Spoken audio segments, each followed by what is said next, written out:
सादर जय जिनेन्द्र, जय पंच परमेष्ठी भगवान। बंधुओं, अपने संपूर्ण विश्व मानव परिवार को कल्कि ज्ञान सागर के अनुसार ब्रह्म, अध्यात्म और कर्म रूपी आध्यात्मिक ज्ञान की बातें बताने से पहले मैं कल्कि साधक कैलाश मोहन, हमारी सुंदर सृष्टि के रचयिता,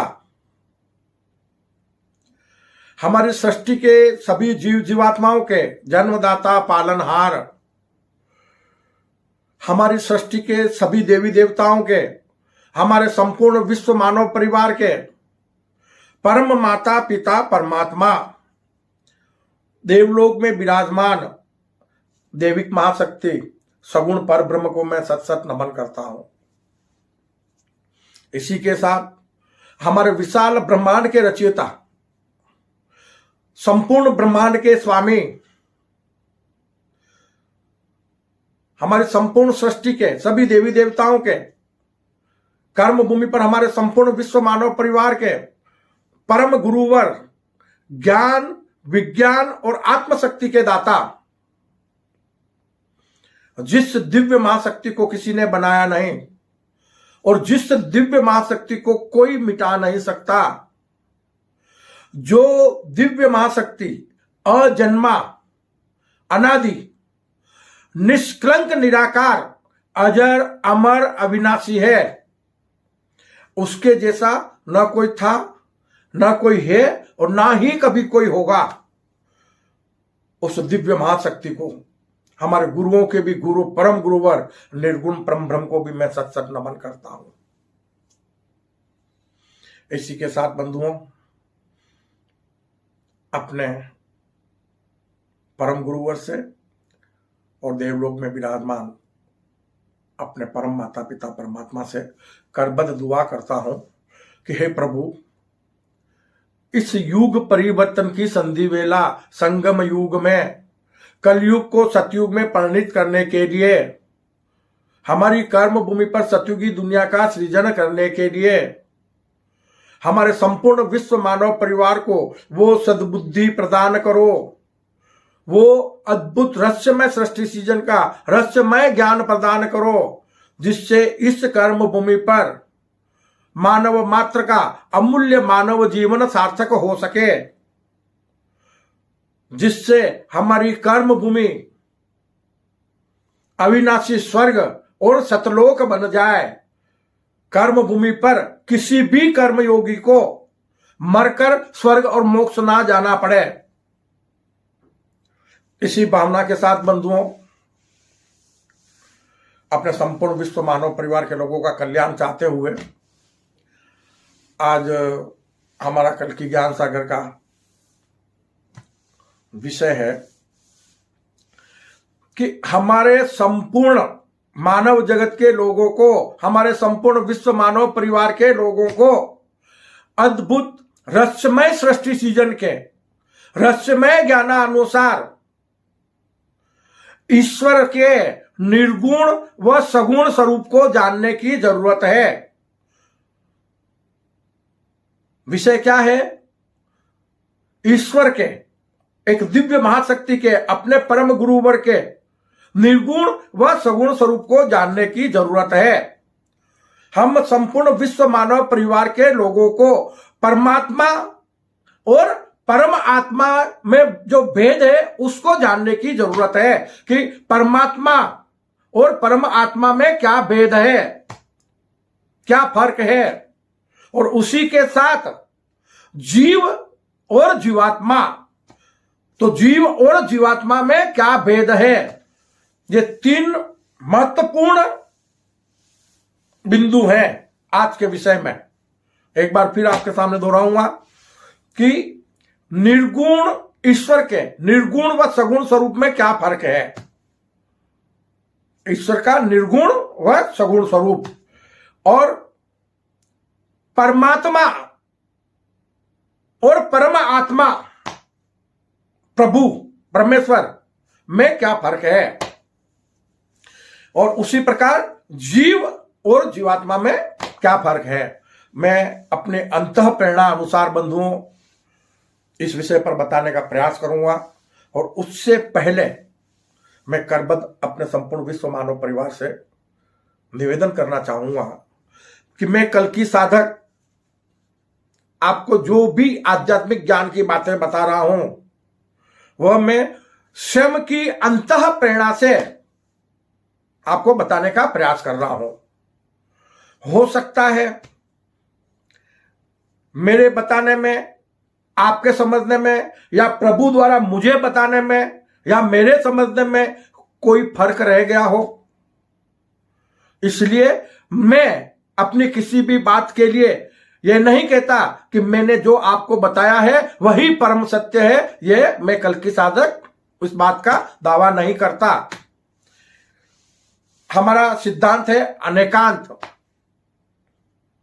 हम सत्य बताने का प्रयास करते हैं, लेकिन हम जो बात बता रहे हैं उसी बात को और तरीके से भी बताया जा सकता है, या उस बात में कुछ फर्क भी हो सकता है। तो हमें आध्यात्मिक ज्ञान अनुसार हमारी आत्मा को जो बातें स्वीकार लगे, आत्मा जिन बातों को स्वीकार करे उन्हें हमें ग्रहण करना चाहिए। और जो बात हमारी आत्मा स्वीकार नहीं करती है या हमें समझ में नहीं आ रही है तो उस बात का त्याग कर दो। संपूर्णतया किसी भी ज्ञान का, किसी भी ग्रंथ का, किसी भी साहित्य का त्याग नहीं करना चाहिए।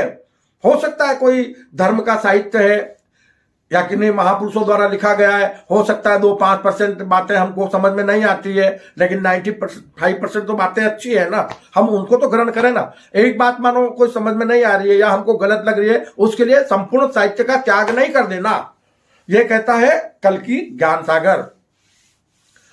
बंधुओं, हम शुरुआत करेंगे निर्गुण व सगुण स्वरूप। एक बार हम फिर आपसे बता रहे हैं इस बारे में कि ईश्वर एक है, दिव्य महाशक्ति एक है। उसी दिव्य महाशक्ति की इच्छा शक्ति से उन्हीं से मायावी स्वरूप यानी परम पवित्र आत्मा से, परम पवित्र परम सत्य आत्मा से, समझना बात को, ये बहुत गहरी बात है। कल की ज्ञान सागर के अनुसार बताने का प्रयास कर रहा हूं मैं कि ये सृष्टि का सीजन कैसे हुआ और सृष्टि में अनेक प्रकार के जीवों की उत्पत्ति कैसे हुई। तो उसको समझने के लिए कि अरबों वर्ष पहले जब कहीं कुछ भी नहीं था तो दिव्य महाशक्ति के मन में इच्छा जागृत हुई कि एको अहम बहुश्याम, मैं एक से अनेक बन जाऊं, या अपने आप को, समझना बहुत गहरी बात है, आगे इसके बारे में हम विस्तार से बताएंगे, कि अपने आप को अनेक रूप में प्यार करूं। प्रेम ही परमेश्वर है। परमेश्वर ने प्रेम के लिए दुनिया बनाई है, सिर्फ प्रेम के लिए।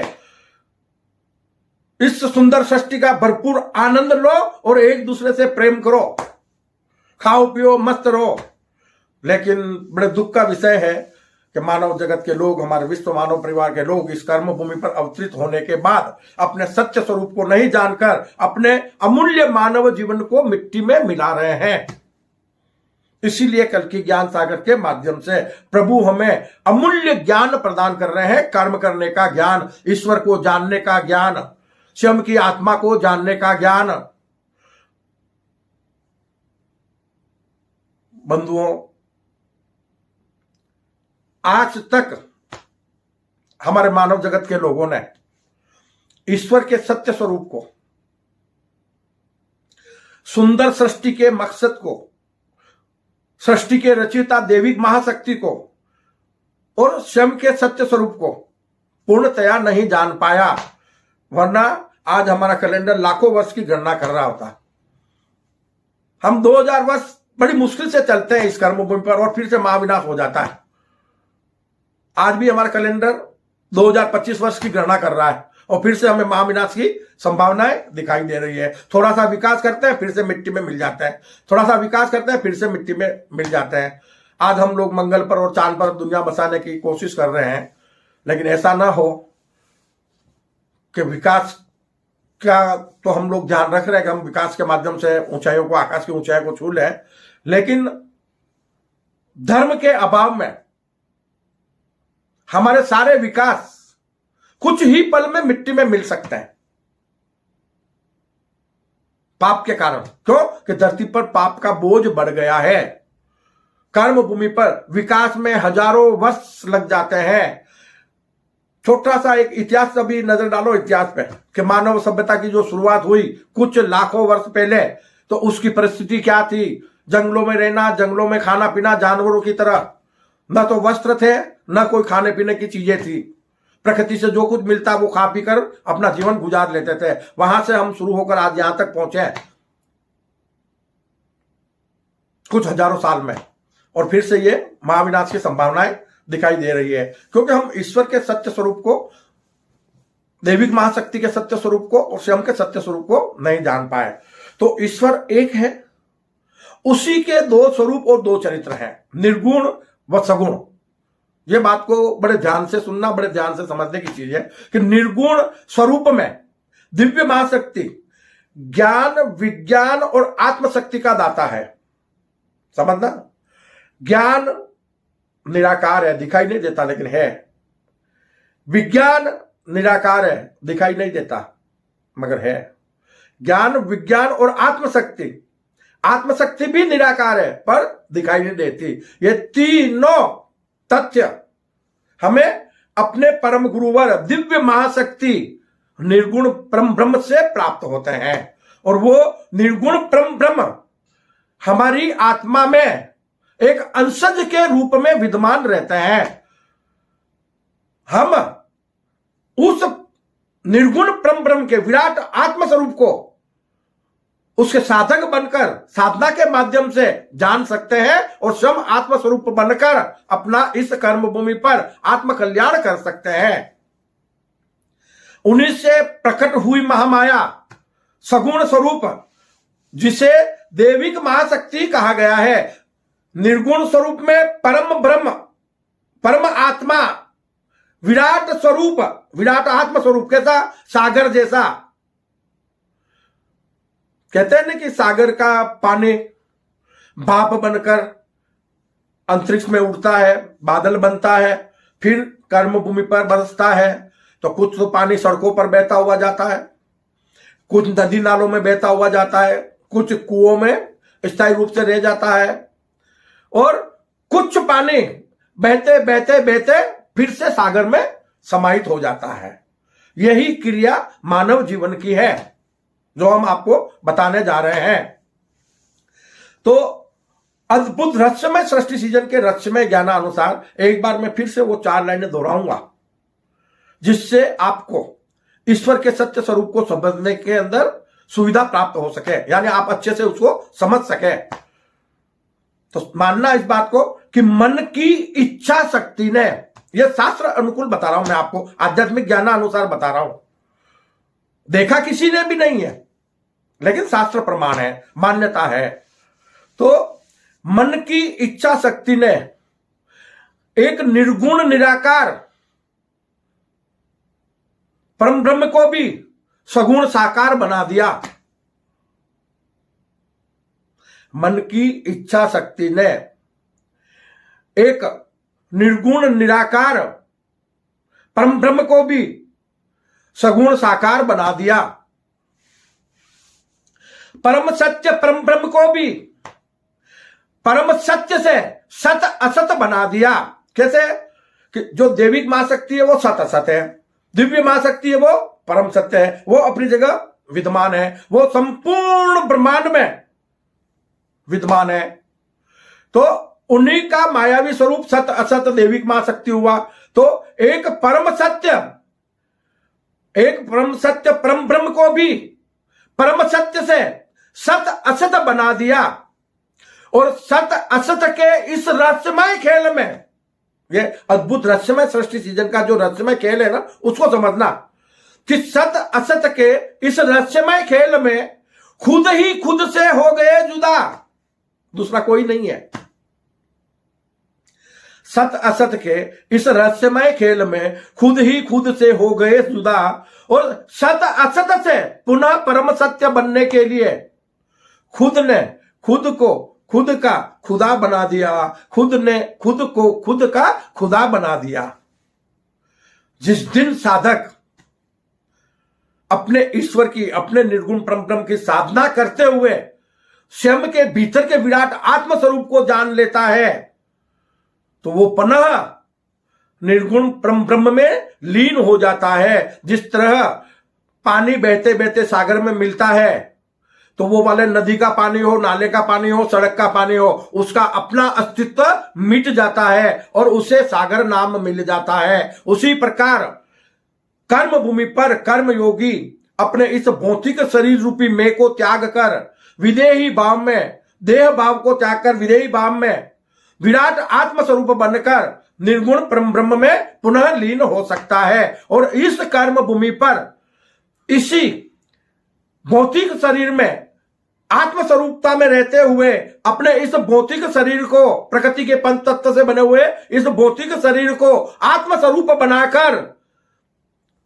संपूर्ण ब्रह्मांड का स्वामी बन सकता है। ब्रह्मांड में अनेक दुनिया बसाकर जीते जी एक दुनिया से दूसरी दुनिया में भ्रमण करने का आनंद ले सकता है। तो इस कर्म भूमि पर मानव मात्र भरपूर सुख, शांति, वैभव, समृद्धि को प्राप्त कर सकता है। कब? जब मानव कर्म करने का ज्ञान ग्रहण कर ले। तो बंधुओं, निर्गुण से सगुण भया और सगुण से भया संसार, निर्गुण से सगुण भया, सगुण से भया संसार। तो दिव्य महाशक्ति से दैविक महाशक्ति का प्राकट्य हुआ और दैविक महाशक्ति से सृष्टि के अनेक प्रकार के जीव जीवात्माओं का और सृष्टि की सर्वश्रेष्ठ कृति, परमात्मा परब्रह्म की सर्वश्रेष्ठ कृति, सृष्टि का सर्वश्रेष्ठ प्राणी मानव का कर्म भूमि पर अवतरण हुआ। किसके लिए हुआ? सगुण जीवात्माओं के लिए, यानी विराट आत्मा से, परम सत्य आत्मा से जीवात्मा का प्राकट्य हुआ। जीवात्मा का, और जीवात्मा का प्राकट्य होने के बाद कर्म भूमि पर मानव निर्गुण ईश्वर का सगुण स्वरूप है।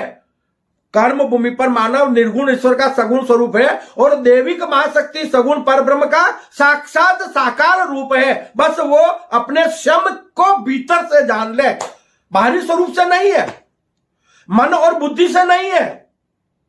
क्यों? मन और बुद्धि मानव की विचलित है। तो उसे चिंतन करके अपने मन को अपने भीतर ले जाना होगा, अपनी बुद्धि को अपने भीतर ले जाना होगा। तो उसके जब भीतर के द्वार खुल जाएंगे, कर्म भूमि पर मानव के भीतर के द्वार खुल जाएंगे, तो फिर मानव को अपना सत्य स्वरूप का पता चल जाएगा कि ईश्वर में और मुझ में कुछ फर्क नहीं है। मेरे परम माता पिता परमात्मा जो सुंदर सृष्टि के रचिता हैं, संपूर्ण सृष्टि के जन्मदाता पालनहार हैं, उनमें और मुझ में कोई फर्क नहीं है। तो मानव मात्र का इस कर्म भूमि पर अमूल्य मानव जीवन सार्थक हो जाएगा। मानव कर्म भूमि पर सगुण जीवात्मा स्वरूप को त्याग कर निर्गुण विराट आत्म स्वरूप बन सकता है। मतलब तो बंधुओं, निर्गुण व सगुण कर्म भूमि पर मानव निर्गुण ईश्वर का सगुण स्वरूप है और हमें सगुण से पुनः निर्गुण बनना है। उसके लिए कर्म भूमि का सृजन हुआ है। अब निर्गुण और सगुण को हमने जान लिया कि एक ही सिक्के के दो पहलू हैं। ईश्वर एक है, उसी के दो स्वरूप, दो चरित्र हैं और दोनों रूप में ईश्वर, हम जिसे अल्लाह ईश्वर कहते हैं, वो हम संपूर्ण मानव जगत के लोगों का, सृष्टि के सभी जीवों का सेवक बना हुआ है। क्यों? कि निर्गुण परम ब्रह्म गुरु बन के हमें ज्ञान, विज्ञान और आत्मशक्ति प्रदान कर रहे हैं, तो हमारी सेवा ही कर रहे हैं। और हमारे परम माता पिता परमात्मा दैविक मां शक्ति सगुण परब्रह्म जो देवलोक में विराजमान है, हमारे जन्मदाता पालनहार बनकर हमें जीवन प्रदान कर रहे हैं। तो दोनों स्वरूप में हमारे लिए परम हितैषी बने हुए हैं। तो उस दिव्य मां शक्ति को हम जाने, दैविक मां शक्ति को जाने और अपने भीतर अपने सत्य स्वरूप को जाने, अपने विराट आत्म स्वरूप को जाने और इस कर्म भूमि पर निर्गुण स्वरूप को त्याग कर, निर्गुण नहीं सगुण स्वरूप को त्याग कर हम पुनः निर्गुण बन जाएं। तो निर्गुण व सगुण का भेद आपको बताया। अब उसके बाद में परमात्मा और परम आत्मा, इस बात को बहुत ध्यान से समझना। परमात्मा और परम आत्मा, जिसे हम अल्लाह, ईश्वर, प्रभु, परमेश्वर, खुदा, गॉड ऐसे नामों से पुकारते हैं। लेकिन परमात्मा एक ऐसा शब्द है, बहुत ध्यान से सुन लेना। सभी जगह संपूर्ण मानव जगत के लोग, हमारे विश्व मानव परिवार के लोग बहुत बड़ी गलती कर रहे हैं समझने में ईश्वर के सत्य स्वरूप को। क्यों? कि वो निर्गुण परम ब्रह्म को ही परमात्मा बोलते हैं, हमारे परम गुरुवर को ही परमात्मा बोलते हैं। परमात्मा शब्द उनके लिए लग ही नहीं सकता है। वो स्वामी है, पर आत्मा को धारण करने वाला वो परमात्मा है सगुण स्वरूप के लिए। क्यों हम बोलते हैं ना परम पिता परमात्मा, वो तो अजन्मा है, ना तो उसकी कोई संतान है और न ही वो किसी की संतान है। तो परम पिता परमात्मा उनके लिए कैसे लग सकता है, या परमात्मा उनके लिए कैसे लग सकता है? तो परमात्मा अर्धनारीश्वर स्वरूप के लिए लगता है, दैविक महाशक्ति के लिए। इस बात को नोट कर लेना, समझ लेना बहुत अच्छी तरह से कि परमात्मा सगुण पर ब्रह्म के लिए देवलोक में विराजमान दैविक महाशक्ति हमारे परम माता पिता परमात्मा के लिए लगता है। यहां कल्कि ज्ञान सागर परम पिता परमात्मा नहीं कहता है, परम माता पिता परमात्मा, क्योंकि मां जग जननी है। मादा द्वारा, नारी द्वारा यह सृष्टि का सृजन हुआ है। जीव मात्र मां की कोख से जन्म लेता है, इसलिए हमें परम माता पिता परमात्मा बोलना चाहिए। और परम माता पिता परमात्मा का प्रतीक है शिवलिंग, अर्धनारीश्वर स्वरूप का, और हमें अर्धनारीश्वर स्वरूप को ही अपना परमात्मा मानना चाहिए। अगर हम परमात्मा कहते हैं तो वो सगुण परब्रह्म हो गए, और परम माता पिता परमात्मा भी बोल सकते हैं। तो ये बात ध्यान रखना कि परमात्मा व परम आत्मा, परम आत्मा मतलब अल्लाह, ईश्वर, प्रभु, परमेश्वर, खुदा, गॉड हम जिसे बोलते हैं वो दिव्य महाशक्ति। तो उसमें और इसमें फर्क क्या हुआ? परमात्मा सगुण है और परम आत्मा निर्गुण है। ये परमात्मा और परमात्मा में या आत्मा में फर्क हुआ। पर आत्मा और आत्मा, आत्मा का विशाल रूप है, विराट रूप है, लेकिन उसको परम आत्मा बोलते हैं, यानी सबसे ऊपर सर्वश्रेष्ठ आत्माओं की भी आत्मा। और हम उस विराट आत्मा के अंशज हैं, मात्र अंशज।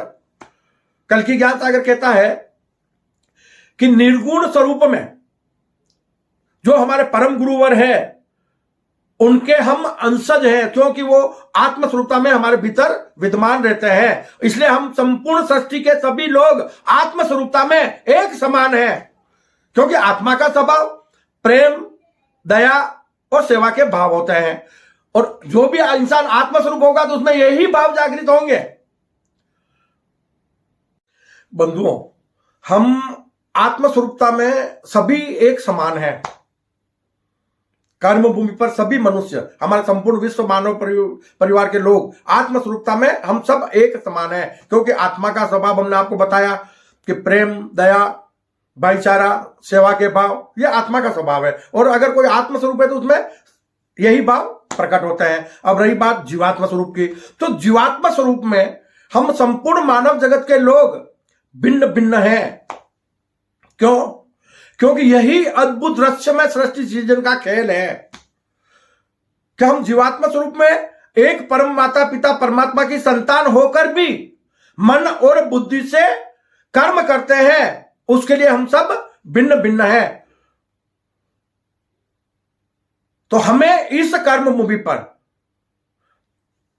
यह जानना है कि जीव और जीवात्मा में क्या फर्क है। तो जीव, सृष्टि के सभी जीव जीव है, भले उनमें आत्मा विद्यमान रहती है आध्यात्मिक ज्ञानानुसार, लेकिन बुद्धि के अभाव में सृष्टि के सभी जीव अपनी आत्मा को नहीं जान पाते हैं, अपने आत्मस्वरूपता को नहीं जान पाते हैं, आध्यात्मिकता को नहीं जान पाते हैं।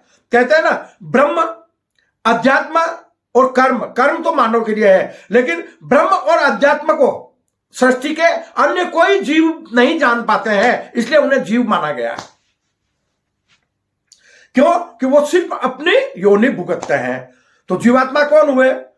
कि जो मन और बुद्धि द्वारा अपने आत्मा को, अपने विराट आत्म स्वरूप को जान सकते हैं। कर्म भूमि पर जो जीवात्मा अपने जीवात्मा स्वरूप को त्याग कर पुनः निर्गुण आत्मस्वरूप बन सकते हैं, उन्हें जीवात्मा कहा गया है। अब हम क्यों कह रहे हैं आपको बार बार कि कर्म भूमि पर मानव साक्षात सगुण पर ब्रह्म का साकार रूप है। क्यों? कि हम जीवात्मा है और हमारे परम माता पिता का सत्य स्वरूप भी जीवात्मा है, लेकिन सृष्टि के अन्य जीव है, यह भेद है तो वो परमात्मा स्वरूप है। क्यों? कि कर्म भूमि पर सृष्टि में जितने भी जीव हैं या जीव जीवात्मा है, वो सब के सब एक ही हमारे परम माता पिता परमात्मा सगुण परब्रह्म के अनेक मायावी रूप है। अतः हमें कर्म भूमि पर जीव मात्र पर दया करना चाहिए, जीव मात्र की यथाशक्ति हमें सेवा करना चाहिए, अकारण हम किसी जीव की हिंसा ना करें। यह हुआ हमारा मानव धर्म। तो बंधुओं, जीव और जीवात्मा में क्या फर्क है? मुझे जो अपने अंतःप्रेरणा से ज्ञात हुआ है कि जीवात्मा मानव को कहा गया है और जीवात्मा का मतलब है जो जिसे आत्मा का बोध हो सके, उसे जीवात्मा की उपाधि दी गई है। और अन्य जीव, उन्हें आत्मा का बोध नहीं हो सकता है, ईश्वर का बोध नहीं हो सकता है, वो सिर्फ अपनी योनि भुगतते हैं। इस कर्म भूमि पर इस सृष्टि में उन्हें प्रकृति और परमात्मा से जो भी कुछ मिला वो खा पी लेते हैं और अपना जीवन यापन करते हैं। या धरती माता की जगह, जहां भी गोद में जगह मिल जाती है वहां शयन कर लेते हैं। उनका अपना कोई घर भी नहीं होता है, निवास नहीं होता है। तो ये जीव और जीवात्मा में फर्क है। जीवात्मा को जितनी सुविधाएं परमात्मा ने प्रदान की है, हमारे परम माता पिता परमात्मा ने, वो सुविधाएं अन्य सृष्टि के किसी भी जीव को नहीं है जितनी मानव को है। तो आप इस बात को समझने का प्रयास करें कि हम जीव से अनेक योनियों में जीव के रूप में भटकने के बाद, समझना यहां पे जीव और जीवात्मा का फर्क बता रहा हूं, कि अनेक योनियों में जीव के रूप में अज्ञानतावश भटकने के बाद, कई योनियां भुगतने के बाद हमें मनुष्य योनि में जन्म मिला है। और मनुष्य योनि जीवात्मा स्वरूप होती है, जिसमें हम अपने आत्मा का बोध कर सकते हैं, आत्मस्वरूप बन सकते हैं और अपने अमूल्य मानव जीवन को सार्थक बना सकते हैं। तो बंधुओं, कर्म भूमि पर मानव मात्र को इस बात पर चिंतन करना होगा कि कहां से तुम आए हो, कहां तुमको जाना है जी, पता नहीं कब किस जगह मर जाना है। अरे जिसने बनाया तुम्हें उसको तो जाना नहीं, धर्म कर्म की बातों को तुमने कहां जाना है। कि इतना तो मान लेना, यह है प्रभु का कहना, खाली हाथ आए हो जी, खाली हाथ जाना है।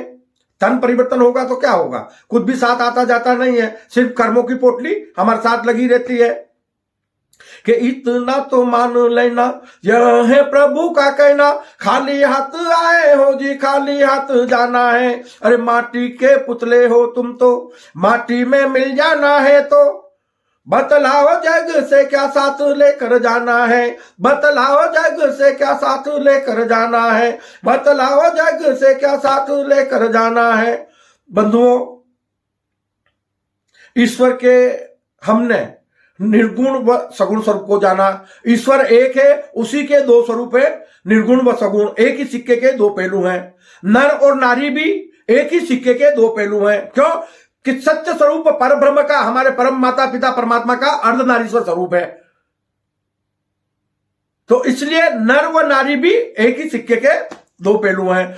जीव और जीवात्मा भी एक ही सिक्के के दो पहलू हैं। लेकिन जीवात्मा आत्मा को जान सकता है, आत्मस्वरूप बन सकता है। यह अलग बात है कि कर्म भूमि पर आज हमारे विश्व मानव परिवार के कई लोग ऐसे हैं जो सिर्फ इस नश्वर भौतिक शरीर के लिए कर्म करते हैं, नश्वर भौतिक शरीर के लिए जीते हैं और जन्मों जन्मों तक उनका आवागमन इस कर्म भूमि पर होता रहता है और वो दुख सुख भोगते रहते हैं। क्यों? कि वो अपने सत्य स्वरूप को नहीं जान पाते हैं। लेकिन ये जो मनुष्य रूपी जीवात्मा है वो भी अविनाशी है। जब तक मानव अपनी आत्मा को नहीं जान लेता तब तक इस संसार में उसका भ्रमण होता रहता है। हमें अपने आप को जानना है। हमारे प्रभु कहते हैं कल की ज्ञान सागर के माध्यम से कि हम जिस ईश्वर की पूजा कर रहे हैं, तो वो कहते हैं कि आपको ईश्वर की पूजा करने की नहीं, ईश्वर को जानने की जरूरत है, ईश्वर को मानने की जरूरत है और ईश्वर स्वरूप बनने की जरूरत है। तो प्रभु कल की ज्ञान सागर के माध्यम से हमारे संपूर्ण विश्व मानव परिवार को कहते हैं, हमने पहले भी आपको बताया है कि प्रभु की वाणी है कि अल्लाह ईश्वर कहते हो मुझको और कहते हो प्रभु परमात्मा, अरे तुम में मुझ में बस फर्क है इतना, तुम में मुझ में बस फर्क है इतना, तुम जीवात्मा स्वरूप हो मेरा और मैं हूं तुम्हारी आत्मा। समझ लो इतनी सी बात में। हम ईश्वर की कल्पना बाहर करते हैं, धार्मिक अस्त्रों में करते हैं, मूर्तियों में करते हैं। बाबा जो दिव्य महाशक्ति है, दैविक महाशक्ति है, वो मानव द्वारा निर्मित मूर्तियों में नहीं मिलेगा। वो स्वयं द्वारा निर्मित हम मानव जैसी मूर्तियां, सृष्टि के अनेक प्रकार के जीव जीवात्माओं जैसी मूर्तियां उन मूर्तियों में मिलेगा। हम जीव मात्र को अपने समान समझने लगे, वो उन मूर्तियों में विद्यमान है, साक्षात विद्यमान है उसमें। यह कल की ज्ञान सागर इस बात का दावा करता है कि कोई भी जीव जीवात्मा ऐसा नहीं है जिसमें आत्मा वह जीवात्मा विद्यमान नहीं है। बस जीवात्मा मनुष्य योनि के अंदर ही अपने आत्मा को जान पाता है, बाकी वो जीव ही बना रहता है और अपनी योनियां भुगतता है। यह है जीव और जीवात्मा में फर्क। और प्रभु कहते हैं कि हम लोग ईश्वर को बाहर ढूंढते हैं, तो प्रभु का कहना है कि ना ही आसमान में है घर परिवार मेरा, ना ही आसमान में है दरबार मेरा, और ना ही कभी धरती पर उतरता हूं। उसका जन्म मरण नहीं होता है, वो अजन्मा है। कि ना ही कभी धरती पर उतरता हूं, रूह बनकर समा गया मैं तुम्हारे सबके भीतर।